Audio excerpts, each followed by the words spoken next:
AP ముఖ్యమంత్రి నారా చంద్రబాబు నాయుడు కీలక ప్రకటన చేశారు. ఏపీలో మరికొన్ని నామినేటెడ్ పోస్టులు భర్తీ చేసేందుకు నిర్ణయం తీసుకున్నట్లు ఆయన వెల్లడించారు. ఈ నెల చివరిలో మిగిలిన అన్ని నామినేటెడ్ పోస్టులను భర్తీ చేస్తామని సీఎం ప్రకటన చేశారు. దేవాలయాల పాలక మండళ్లు, మార్కెట్ యార్డ్ చైర్మన్ల పదవులు భర్తీ చేస్తామని వెల్లడించారు. క్యాన్సర్ బాధిత కుటుంబానికి సీఎం రేవంత్ రెడ్డి అండగా నిలిచారు. సిరిసిల్ల చెందిన సాయి చరణ్ అనే వ్యక్తికి క్యాన్సర్తో బాధపడుతున్నారు. తన చికిత్స కోసం ఇల్లు అమ్మినా కూడా డబ్బులు సరిపోకపోవడంతో సాయి చరణ్ సీఎం రేవంత్ రెడ్డిని కలిసి తన బాధ చెప్పుకున్నాడు. గతంలో సాయి చరణ్ చికిత్స కోసం సీఎంఆర్ఎఫ్ ద్వారా 5 లక్షల రూపాయలు అందజేయగా తాజాగా సీఎంఆర్ఎఫ్ ద్వారా రేవంత్ రెడ్డి స్వయంగా మరో 7 లక్షల రూపాయలను అందజేశారు. దీంతో సాయి కిరణ్ కుటుంబ సభ్యులు సీఎంకు ధన్యవాదాలు తెలిపారు. బాధితులకు నేరుగా కలిసి వారికి సీఎం సాయం చేయడంతో చాలా మంది సీఎం రేవంత్ రెడ్డిని ప్రశంసిస్తున్నారు. మంత్రి పొన్నం ప్రభాకర్ను ఫిషరీస్ కార్పొరేషన్ చైర్మన్ మెట్టు సాయి కుమార్ మర్యాదపూర్వకంగా కలిశారు. గోషమ్మల్ నియోజకవర్గంలోని ప్రముఖ వ్యాపార కేంద్రాలు అయిన బేగం బజార్, సిద్దంబర్ బజార్, బేగం బజార్, ఛత్రి ప్రాంతాల్లో రోడ్ల వెడల్పుపై తక్షణమే చర్యలు తీసుకోవాలని తెలిపారు. రద్దీ రోజుకు పెరుగుతున్న నేపథ్యంలో రాబోయే కాలంలో ట్రాఫిక్ సమస్యలు తీవ్రమయ్యే అవకాశాన్ని పరిగణలోకి తీసుకురావాలని కోరారు. త్వరలోనే ఉస్మానియా ఆసుపత్రి, గోషమ్మల్ పోలీస్ స్టేడియంలో నిర్మాణం ప్రారంభం కావడంతో ఆయా ప్రాంతాల్లో రద్దీ మరింతగా పెరిగే అవకాశం ఉందని తెలిపారు. ఈ నేపథ్యంలో రాకపోకలకు మెరుగైన సౌలభ్యం కలిగించేందుకు రోడ్ విస్తరణ అవసరమని స్పష్టం చేశారు. ఏపీలోని పాలిటెక్నిక్ కళాశాలలో ప్రవేశాల కోసం నిర్వహించిన పాలిటెక్నిక్ కామన్ ఎంట్రన్స్ టెస్ట్ ఫలితాలు విడుదలయ్యాయి. మంత్రి నారా లోకేష్ ఫలితాలను విడుదల చేశారు. ఈ ఏడాది ఏప్రిల్ 30న నిర్వహించిన పాలిసెట్ పరీక్షకు 1,39,840 మంది విద్యార్థులు హాజరవ్వగా 1,33,358 మంది పాస్ అయినట్లు తెలిపారు. 95.36% మంది పాలిసెట్లో ఉత్తీర్ణత సాధించారు. ఈ ఫలితాల్లోనూ బాలికల హవానే కొనసాగిందని మంత్రి పేర్కొన్నారు. 96.9% మంది బాలికలు పాలిసెట్ ఉత్తీర్ణులయ్యారని ఆనందం వ్యక్తం చేశారు. అత్యధికంగా అల్లూరి సీతారామరాజు జిల్లాలో 98.66% మంది పాస్ అవ్వగా 19 మంది విద్యార్థులు 120కి మార్కులు సాధించారని నారా లోకేష్ ఎక్స్లో పోస్ట్ చేశారు. అందెగత్తెల కోసం రోడ్డు పక్కన పేద ప్రజల షాపులను కూలుస్తారా అని బీఆర్ఎస్ నేత ఏనుగుల రాకేష్ రెడ్డి ప్రశ్నించారు. తెలంగాణ భవన్లో మీడియాతో ఆయన మాట్లాడారు. ప్రభుత్వం కూల్చిన షాపుల చిరు వ్యాపారులకు నష్టపరిహారం ఇవ్వాలని రేవంత్ రెడ్డి ప్రజాపాలన పిచ్చోడి చేతిలో రాయిలా మారిందన్నారు. రాష్ట్రంలో ఏదో ఒక మూలన కూల్చివేతలు రేవంత్ రెడ్డికి అలవాటుగా మారిందని ఆరోపించారు. వరంగల్, నాగర్ కర్నూలులో రోడ్డు పక్కన ఉన్న పేదల షాపులను కూల్చారని మండిపడ్డారు. ఓరుగల్లు చారిత్రక నరగరమని ఎవరి మెప్పు కోసం ప్రజలు ఏడిపిస్తున్నారని నిలదీశారు. అందగత్తెలతో రాష్ట్రానికి అందం వస్తుందా? అందమైన పాలనలో రాష్ట్రానికి అందం వస్తుందని విమర్శించారు. టీడీపీ నేత వీరయ్య చౌదరి హత్య కేసును పోలీసులు ఛేదించారు.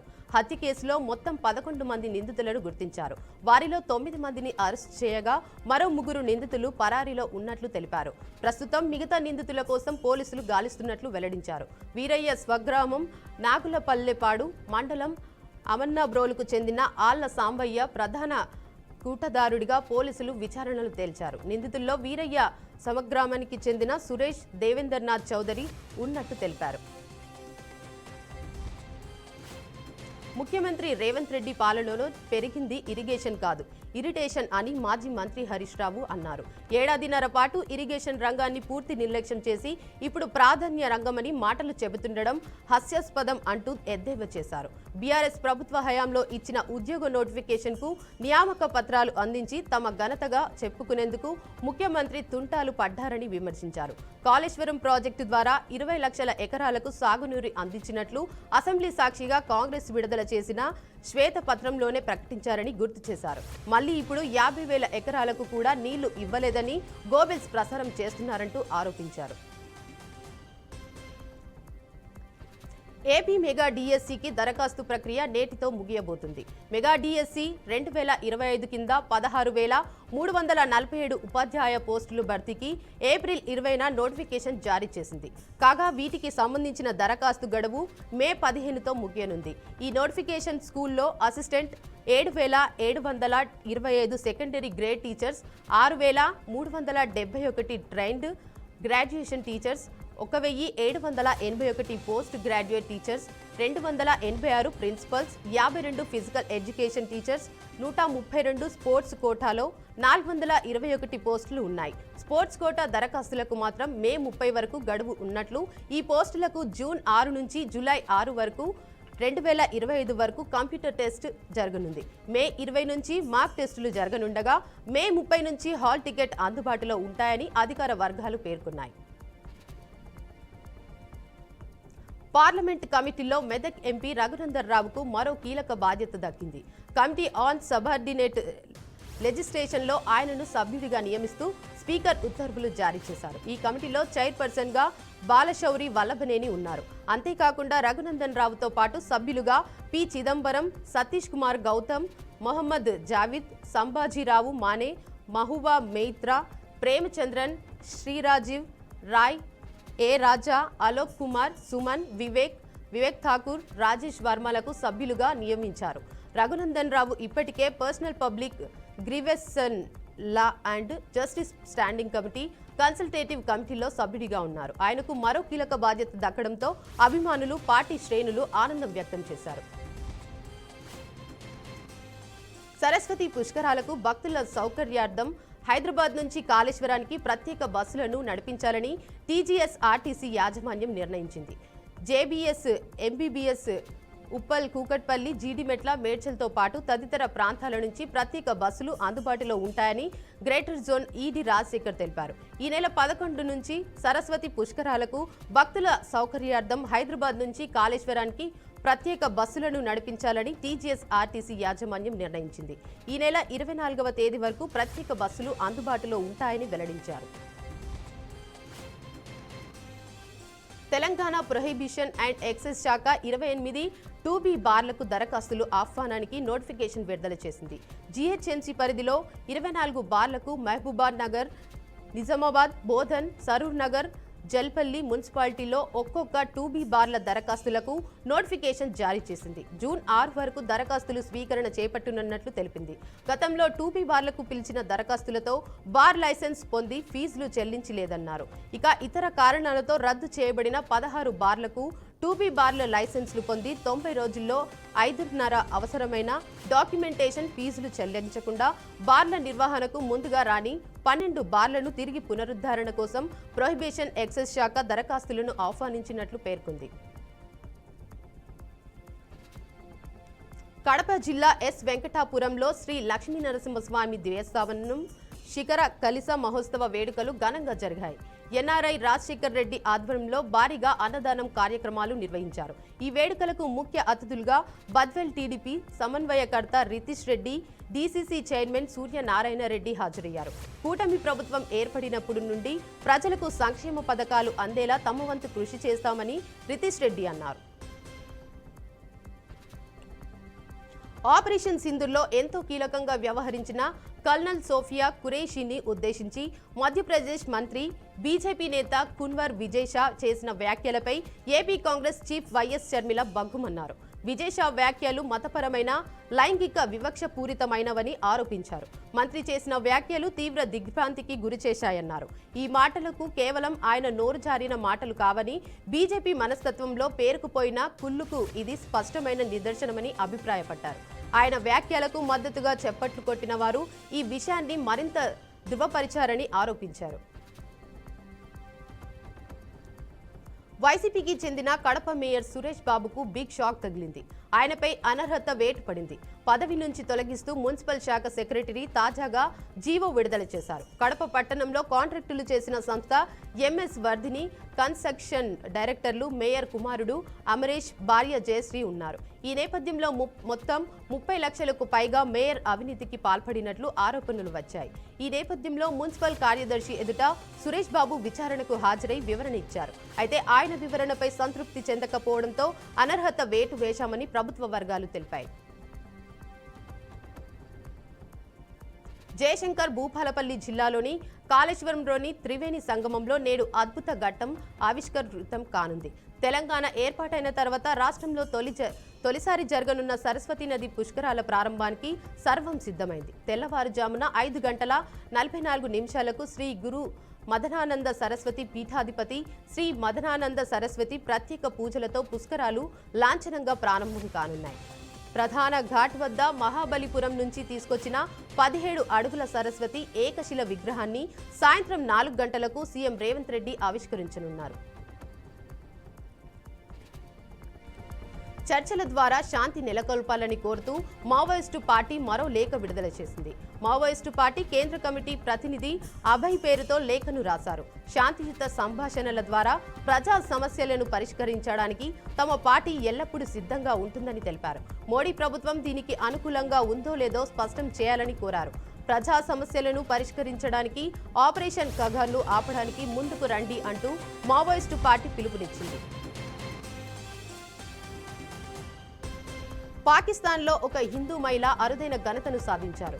కషిష్ చౌదరి అనే యువతి బలూచిస్తాన్ ప్రావిన్స్లోని అసిస్టెంట్ కమిషనర్గా నియమితులై చరిత్ర సృష్టించారు. ఈ ఉన్నత పదవిని అలంకరించిన తొలి హిందూ మహిళగా ఆమె రికార్డు నెలకొల్పారు. పాకిస్తాన్లోని బలూచిస్తాన్ వంటి వ్యూహాత్మకంగా కీలకమైన ప్రాంతంలో ఒక హిందూ మతానికి చెందిన మహిళా సివిల్ సర్వీస్లో ఉన్న స్థాయికి చేరుకోవడం ప్రాధాన్యతను సంతరించుకుంది. బలూచిస్తాన్లోని చైగా జిల్లాకు చెందిన నొష్కి అనే చిన్న పట్టణంలో కషిష్ చౌదరి స్వస్థలం. ఆమె తండ్రి గిరిధారి లాల్ ఒక మధ్యస్థాయి వ్యాపారి. ఉన్నత లక్ష్యంతో బలూచిస్తాన్ పబ్లిక్ సర్వీస్ కమిషన్ పరీక్షలకు సిద్ధమైన కషిష్ 3 ఏళ్ల పాటు అకుంఠిత దీక్షతో శ్రమించారు. రోజుకు కనీసం 8 గంటల పాటు చదువుపైన దృష్టి కేంద్రీకరించినట్టు ఆమె తెలిపారు. హైదరాబాద్ నుంచి ప్రత్యేకంగా వరంగల్కు చేరుకున్న ఈ అందాల బృందానికి హన్మకొండలోని హరిత కాకతీయ రిసార్ట్స్ వద్ద ఘనస్వాగతం లభించింది. జిల్లా కలెక్టర్ ప్రావీణ్య, నగర పోలీస్ కమిషనర్ సన్ప్రీత్ సింగ్ తో పాటు పలువురు ఉన్నతాధికారులు, స్థానిక మహిళలు సాంప్రదాయ పద్ధతిలో మేళ తాళాలు, బతుకమ్మలతో వారిని ఆహ్వానించారు. అనంతరం హరిత కాకతీయ ప్రాంగణంలో స్థానిక మహిళలతో కలిసి ఈ సుందరీమణులు బతుకమ్మ ఆడారు. రంగురంగుల పూలతో అలంకరించిన బతుకమ్మల చుట్టూ తిరుగుతూ చప్పట్లు కొడుతూ ఉత్సాహంగా ఈ వేడుకలో పాల్గొన్నారు. నాగోల్ పోలీస్ స్టేషన్ పరిధిలో సహాభావన అపార్ట్మెంట్ సింగిల్ బెడ్రూమ్లలో వ్యభిచారం నిర్వహిస్తున్న 2 వ్యక్తులను పోలీసులు అరెస్ట్ చేశారు. గతంలో కూడా ఎన్నో మార్లు వ్యభిచార గృహాలు నడుపుతున్న వారిపై పోలీసులు దాడి చేశారని ఎస్ఓటీ టీం తెలిపారు. అయినా వారి తీరు మారడం లేదని, ఇక్కడ సమీపంలో నివసిస్తున్న వారికి చాలా ఇబ్బందిగా ఉందని స్థానికులు ఆవేదన వ్యక్తం చేస్తున్నారు. ఇప్పటికైనా అధికారులు ఇలాంటి ముఠాలపై కఠిన చర్యలు తీసుకోవాలని అక్కడి ప్రజలు కోరుకుంటున్నారు. మహారాష్ట్రలోని చంద్రపూర్ జిల్లాలో సిందేవాహి తోలిక డొంగన్ గావ్ అటవీ కేంద్రంలో ఇటీవల 3 మహిళలను హతమార్చిన పులిని అటవీ అధికారులు పట్టుకున్నారు. ఈ నెల 10న తునికాకు సేకరణకు వెళ్లిన 3 మహిళలపై ఓ పులి తన పిల్లలతో కలిసి దాడి చేసింది. దీంతో అధికారులు రెస్క్యూ ఆపరేషన్ ప్రారంభించారు. ట్రాప్ లైవ్ కెమెరాలు అమర్చి 62 మంది సిబ్బందితో గాలించారు. 3 రోజుల అనంతరం డొంగర్గావ్ అటవీ ప్రాంతంలో పులి కదలికలను గమనించి మత్తు ఇంజెక్షన్ ఇచ్చి స్పృహ లేకుండా చేశారు. అనంతరం చంద్రపూర్లోని ప్రత్యేక కేంద్రానికి తరలించినట్లు ఎఫ్ఆర్ఓ విశాల్ సాల్కర్ తెలిపారు.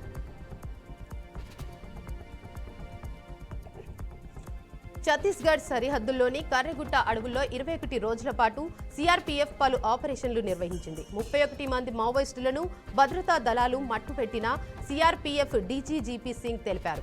ఈ పరిణామాల మావోయిస్టుల ముగింపునకు ప్రారంభమని వెల్లడించారు. ఇక ఇదే విషయంపై ఆయన మీడియాకు వివరాలు వెల్లడించారు.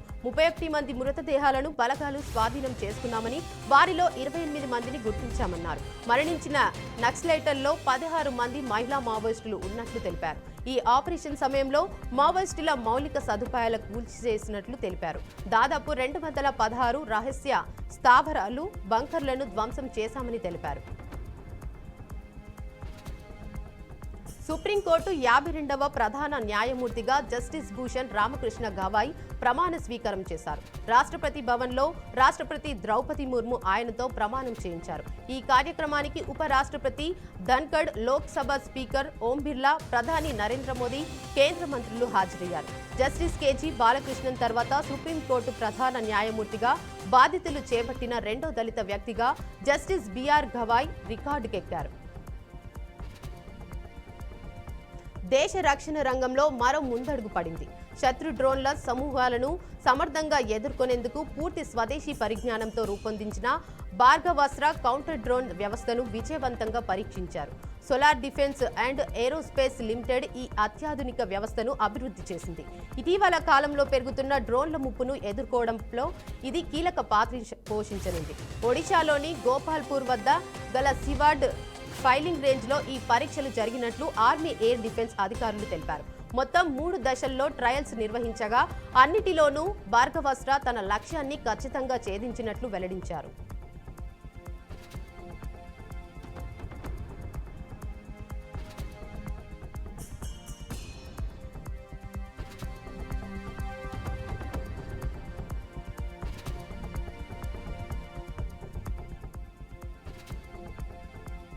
భారత్ పాకిస్తాన్ మధ్య నెలకొన్న తీవ్ర ఉద్రిక్తతలు, ఆపరేషన్ సింధూర్ నేపథ్యంలో జవహర్లాల్ నెహ్రూ విశ్వవిద్యాలయం తుర్కియేలోని ఈయోను విశ్వవిద్యాలయంతో చేరుకున్న ఒప్పందాన్ని రద్దు చేసుకుంది. భారత్ పాకిస్తాన్ యుద్ధంలో తుర్కియే పాకిస్తాన్కు మద్దతు ఇవ్వడం, ఆయుధాలు, సైన్యం సహాయం అందించడం వంటి చర్యలతో భారత్లో బాయ్కాట్ తుర్కియే నినాదం ఊపందుకుంది. తుర్కియే భారత్పై వ్యతిరేక కార్యకలాపాలకు పాల్పొందుతుండటంతో జాతీయ భద్రతా కారణాల వల్ల తాము ఎంఓయూను రద్దు చేసుకుంటున్నట్లు జేఎన్యూ వర్గాలు వెల్లడించాయి. కాంగ్రెస్ పార్టీ కీలక నిర్ణయం తీసుకుంది. దేశవ్యాప్తంగా అన్ని రాష్ట్రాల్లో జై హింద్ పేరిట ర్యాలీలు చేయాలని నిర్ణయించింది. భారత్ పాకిస్తాన్ మధ్య కాల్పుల విరమణ నేపథ్యంలో ట్రంప్ చేసిన వ్యాఖ్యలపై ప్రధాని మోడీ మౌనం వహించడాన్ని నిరసిస్తూ కాంగ్రెస్ ర్యాలీలు చేపట్టాలని నిర్ణయించింది. ఈ మేరకు కాంగ్రెస్ సీనియర్ నేత జైరాం రమేష్ ర్యాలీలు చేస్తామని ప్రకటించారు. ఆపరేషన్ సింధూర్ను బీజేపీ రాజకీయం చేస్తుందని ఆరోపించారు. సైనిక చర్య, భద్రతా దళాలు దేశానికి చెందినవి అయినప్పటికీ కేంద్రం వాటిని తమ బ్రాండ్గా ప్రమోట్ చేసుకునే ప్రయత్నం చేస్తుందన్నారు. యూనియన్ పబ్లిక్ సర్వీస్ కమిషన్ కొత్త చైర్మన్గా రిటైర్డ్ ఐఏఎస్ ఆఫీసర్, మాజీ రక్షణ కార్యదర్శి అజయ్ కుమార్ను కేంద్ర ప్రభుత్వం నియమించింది. ఈ మేరకు కేంద్ర సిబ్బంది మంత్రిత్వ శాఖ ఉత్తర్వులు జారీ చేసింది. యూపీఎస్సీ నూతన చైర్మన్గా అజయ్ నియామకానికి రాష్ట్రపతి ఆమోదించినట్టు తెలిపింది. దీంతో అజయ్ త్వరలోనే బాధ్యతలు చేపట్టనున్నారు. 2027 అక్టోబర్ వరకు ఆయన ఈ పదవిలో కొనసాగుతారు. అంతకుముందు యూపీఎస్సీ చైర్మన్గా ఉన్న ప్రీతి సుడాన్ పదవీ కాలం ఏప్రిల్ 29 ముగిసింది. ఈ నేపథ్యంలో కేంద్ర తాజాగా ఆ పదవిని భర్తీ చేసింది. కర్రెగుట్ట ఎన్కౌంటర్లో భద్రతా బలగాలు సాధించిన విజయం పట్ల కేంద్ర హోంశాఖ మంత్రి అమిత్ షా ప్రశంసలు కురిపించారు. మావోయిస్టు వ్యతిరేక ఆపరేషన్లో ఇదొక చారిత్రాత్మక విజయమని అభివర్ణించారు. మావోయిస్టులపై ఇప్పటి వరకు జరిగిన అతిపెద్ద ఆపరేషన్ ఇదేనని తెలిపారు. ఈ మేరకు ఆయన ఎక్స్లో పోస్ట్ చేశారు. ఒకప్పుడు రెడ్ టెర్రర్ కనిపించిన కొండ మీద ఇప్పుడు త్రివర్ణ పతాకం గర్వంగా ఎగురుతుందని సంతోషం వ్యక్తం చేశారు. ఈ అతిపెద్ద ఆపరేషన్ను భద్రతా బలగాలు కేవలం 21 రోజుల్లోనే పూర్తి చేశాయన్నారు. అంతేగాక ఈ చర్యలో ఒక్క జవాన్ కూడా ప్రాణాలు కోల్పోలేదని పోస్ట్లో పేర్కొన్నారు. ఈ విషయం పట్ల ఎంతో సంతోషిస్తున్న పర్వత ప్రాంతాల్లోనూ ధైర్యం, శౌర్యంతో మావోయిస్టులను ఎదుర్కొన్నందుకు అభినందిస్తున్నట్లు తెలిపారు. దేశం మొత్తం భద్రతా బలగాలను చూసి గర్విస్తోందని వెల్లడించారు. పాకిస్తాన్కు భారత్ మరో షాక్ ఇచ్చింది. పాక్ వస్తువులను భారత్లో అమ్మకూడదు అంటూ ఈ కామర్స్ సంస్థలను కేంద్ర ప్రభుత్వం కీలక ఆదేశాలు జారీ చేసింది. ఆపరేషన్ సింధూర్ నేపథ్యంలో centre consumer protection authority, Amazon, Flipkart, Ubuy India, Etsy వంటి ఈ కామర్స్ సంస్థలకు నోటీసులు జారీ చేసింది. ఆయా సంస్థల్లో పాకిస్తాన్ జెండాలు, లోగోలతో కూడిన టీ-షర్ట్లు, మగ్లు వంటి వస్తువులను విక్రయిస్తున్నారని confederation of all India traders కేంద్రానికి ఫిర్యాదు చేసింది. ఆయా వస్తువులను అమ్మకం భారత పౌరులు మనోభావాలను గాయపరుస్తుందని తెలిపింది. శత్రు దేశాన్ని సూచించే వస్తువులను విక్రయం అనుచితమని తన ఫిర్యాదుతో పేర్కొంటూ కేంద్ర వాణిజ్య మంత్రి పీయూష్ గోయల్, వినియోగదారుల వ్యవహారాల మంత్రి ప్రహ్లాద్ జోషిలకు తెలిపింది. అరుణాచల్ ప్రదేశ్ పరిధిలోని పలు ప్రాంతాల పేర్లను చైనా మార్చేందుకు చేస్తున్న ప్రయత్నాలపై భారత ప్రభుత్వం సీరియస్ అయింది. ఈ నేపథ్యంలోనే అరుణాచల్ ప్రదేశ్ భారత్లోని అథర్గాబం కాదని చైనా కమ్యూనిస్టు పార్టీకి చెందిన అధికారిక పత్రిక గ్లోబల్ టైమ్స్ కేంద్రం విపరీతంగా సోషల్ మీడియాతో దుష్ప్రచారం చేస్తోంది. ఇదే విషయంలో సదరు పత్రిక ప్రపంచాన్ని తప్పుదోవ పట్టించేలా పనిచేస్తోంది. దీంతో తాజాగా ఇండియాలో గ్లోబల్ టైమ్స్ పత్రిక ఎక్స్ ఖాతాపై నిషేధం విధిస్తూ మోడీ సర్కార్ సంచలన నిర్ణయం తీసుకుంది. భారత జావెలిన్ త్రోస్టోర్ ఒలింపిక్ స్వర్ణ పతక విజేత నీరజ్ చోప్రా అరుదైన గౌరవం దక్కింది. భారత ప్రాదేశిక సైన్యం అతడికి గౌరవ లెఫ్టినెంట్ కల్నల్ హోదాను ప్రదానం చేసింది. ఈ నియామకం ఏప్రిల్ 16 నుంచి అమల్లోకి వచ్చినట్లు ప్రభుత్వ వర్గాలు తెలిపాయి. నీరజ్ చోప్రా 2016 ఆగస్టు 26న భారత సైన్యంలో నాయబ్ సుబేదార్ హోదాలో జూనియర్ కమిషన్డ్ ఆఫీసర్గా చేరారు. జావెలిన్ త్రో క్రీడా అంశంలో తన ప్రతిభను భారత్కు అంతర్జాతీయంగా గుర్తింపు అందించారు. టోక్యో ఒలింపిక్స్లో స్వర్ణంతో చరిత్ర సృష్టించాడు. సేవలకు గుర్తింపుగా 2018లో అర్జున రికార్డు, 2021లో విశిష్ట సేవా పథకం లభించాయి. అదే సంవత్సరంలో చోప్రా సుబేదార్గా పదోన్నతి పొందాడు.